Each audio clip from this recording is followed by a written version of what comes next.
महाराष्ट्र की राजनीति में हलचल तेज हो रखी है। चुनावी तैयारियों के बीच अब दल बदल की लहर चल पड़ी है। ठाकरे गुट को ठाणे में बड़ा झटका लगा है और ये घटनाक्रम सिर्फ एक सियासी उथल पुथल नहीं बल्कि आने वाले निकाय चुनावों की दिशा तय कर सकता है। क्या है पूरी खबर बताते हैं आपको विस्तार से, लेकिन उससे पहले आयन भारत डिजिटल को सब्सक्राइब कर दीजिए। नमस्कार, स्वागत है आप सबका आयन भारत पर। मैं हूं आपके साथ तनीषा भारद्वाज।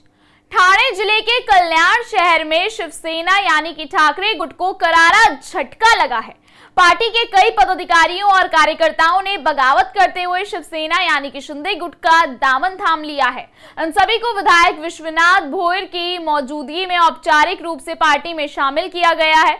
बताया जा रहा है कि शामिल होने वालों की संख्या सैकड़ों में है। यह सियासी हलचल ऐसे वक्त पर हुई है जब राज्य सरकार ने बीएमसी समेत 29 नगर निगमों के चुनावों की प्रक्रिया शुरू कर दी है। सुप्रीम कोर्ट के कड़े निर्देश के बाद अब राज्य में 2 साल के अटके निकाय चुनाव को लेकर कार्यवाही तेज हो चुकी है। कोर्ट ने यह भी साफ किया है कि चुनावी प्रक्रिया को 4 महीने के भीतर पूरा किया जाए और स्थानीय निकायों में ओबीसी आरक्षण को 2022 से पहले की स्थिति में बहाल किया जाए। इन फैसलों के बाद महाराष्ट्र की राजनीति एक बार फिर करवट ले रही है। हर पार्टी खुद को मजबूत करने में जुट गई है। ठाकरे गुट में टूट और शिंदे गुट में भर्ती, ये घटनाएं इस बात का संकेत हैं कि आने वाले चुनाव बेहद दिलचस्प होने वाले हैं। क्या ठाकरे गुट की यह हार आगे और गहराएगी और क्या शिंदे गुट निकाय चुनावों में बड़ी बढ़त बना पाएगा? महाराष्ट्र की सियासत में आया राम गया राम की स्थिति और कितनी तेज होगी, जाना दिलचस्प होगा। दरअसल आपको बता दें, महाराष्ट्र के उप मुख्यमंत्री एकनाथ शिंदे द्वारा चलाए जा रहे ऑपरेशन टाइगर के तहत शिंदे गुट में लगातार नए चेहरे शामिल हो रहे हैं। इस कड़ी में कल्याण में एक बड़ी राजनीतिक हलचल देखने को मिली है, जहां ठाकरे गुट यूबीटी से जुड़े कई पदाधिकारी और कार्यकर्ता शिंदे गुट में शामिल हो गए। इस पर कल्याण से विधायक विश्वनाथ भोयर का बयान सामने आया है। उन्होंने कहा, कल्याण के कई यूबीटी पदाधिकारी और कार्यकर्ता शिंदे जी की और उनके बेटे की कार्यशैली से प्रभावित होकर हमारे साथ आए। हम उनका स्वागत करते हैं और उन्हें शुभकामनाएं देते हैं।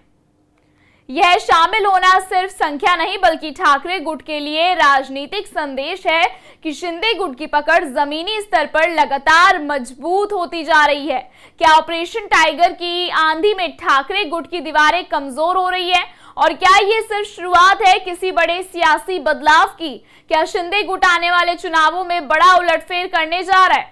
महाराष्ट्र की सियासत में एक तरफ ठाकरे गुट से हो रही टूट ने शिंदे खेमे को मजबूती दी है, तो दूसरा राजनीतिक धमाका भी देखने को मिला है। ये कांग्रेस के लिए एक बड़ा झटका माना जा रहा है, जहां एक नामी सियासी परिवार की बहू ने बीजेपी का दामन थाम लिया।